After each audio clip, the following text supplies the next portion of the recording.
വർഷം 1943 ഡിസംബർ 21 ഒരു പതിവ് പരിശീലന പറക്കലിനിടെയാണ് എന്തോ കുഴപ്പമുണ്ടെന്ന് മനസ്സിലാക്കുന്നത്.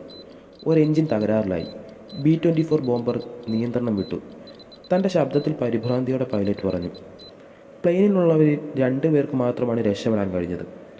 അവരിൽ ഒരാളായ ലിയോൺ ക്രെയിൻ തൻ്റെ പാരച്യൂട്ടിൽ താഴേക്ക് നീങ്ങി. ദൂരെ തൻ്റെ പ്ലെയിൻ തകർന്നു വീണ് തീപിടിക്കുന്നത് അവൻ്റെ കണ്ണുകൊണ്ട് കണ്ടു. താഴെ എത്തുന്നതിന് മുൻപ് തന്നെ അലാസ്കയിലെ തണുപ്പ് ക്രെയിനെ പൊതിഞ്ഞു. വിശപ്പ്, തണുപ്പ്, ഒറ്റപ്പെടൽ എന്നിവയെ അതിജീവിച്ച് അവിടെ നിന്നും രക്ഷപ്പെടാനുള്ള കഷ്ടതകളുടെ തുടക്കം മാത്രമായിരുന്നു അത്.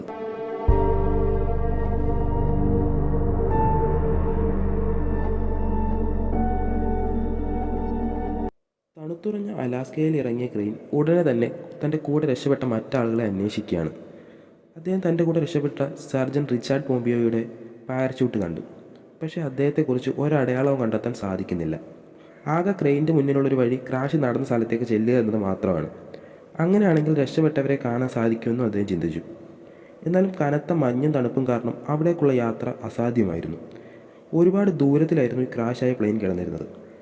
ഈ സമയം ക്രെയിൻ ഒരു ചെറിയ തണുത്തുറഞ്ഞ നദി തൻ്റെ സമീപത്ത് കണ്ടെത്തുന്നുണ്ട്. ആ നദി തന്നെ സുരക്ഷിതത്വത്തിലേക്ക് നയിക്കുമെന്നും അദ്ദേഹം പ്രതീക്ഷിക്കുകയാണ്.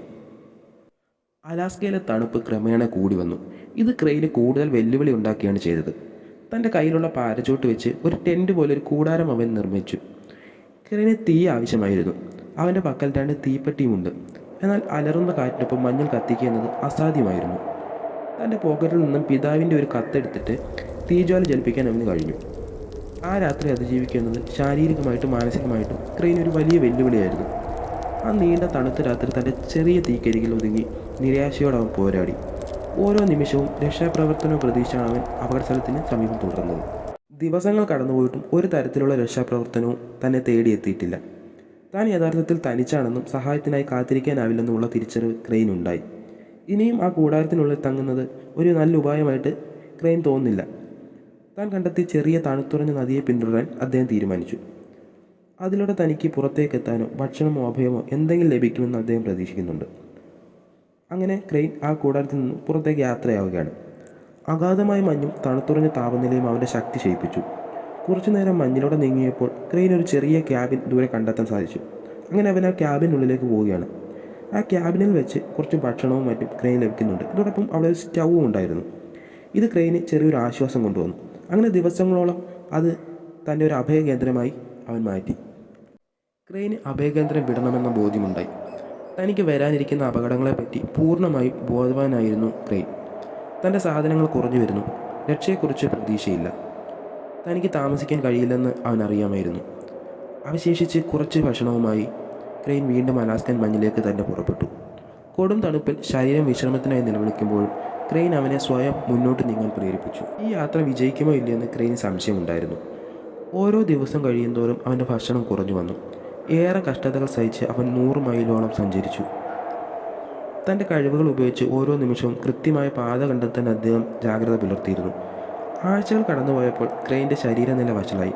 നിരന്തരമായ തണുപ്പും അപര്യാപ്തമായ ഭക്ഷണവും അവനെ ബാധിച്ചു. ഓരോ ചുവടും അവസാനത്തതിനേക്കാൾ വേദനാജനകമായിരുന്നു. എന്നിരുന്നാലും അവൻ്റെ ദൃഢനിശ്ചയം ഒരിക്കലും കുലുങ്ങിയിരുന്നില്ല. നിലനിൽക്കാനുള്ള ഒരു ഓപ്ഷനില്ലെന്ന് അവൻ അറിയാമായിരുന്നു. ശരീരം വിശ്രമത്തിനായി നിലവിളിക്കുമ്പോഴും ഒരു കാൽ മറ്റൊന്നിൻ്റെ മുന്നിൽ വെച്ചുകൊണ്ട് സ്വയം അവൻ സഹായം കണ്ടെത്താൻ വേണ്ടി നീങ്ങുകയാണ്. വീണ്ടും ഏതാനും ആഴ്ചകൾ കൂടി കടന്നുപോയി. തൻ്റെ ദുർഘടമായിട്ടുള്ള ഈ യാത്രയിൽ ഒരു പരന്ന പാതയിൽ ക്രെയിൻ ഒരു എയർ സ്ട്രിപ്പ് കണ്ടു. ഇത് തൻ്റെ യാത്രയിൽ ഒരു നിർണായക നിമിഷമായിരുന്നു. രക്ഷയ്ക്കുള്ള തൻ്റെ ഏക പ്രതീക്ഷയാണതെന്ന് അവൻ അറിയാമായിരുന്നു.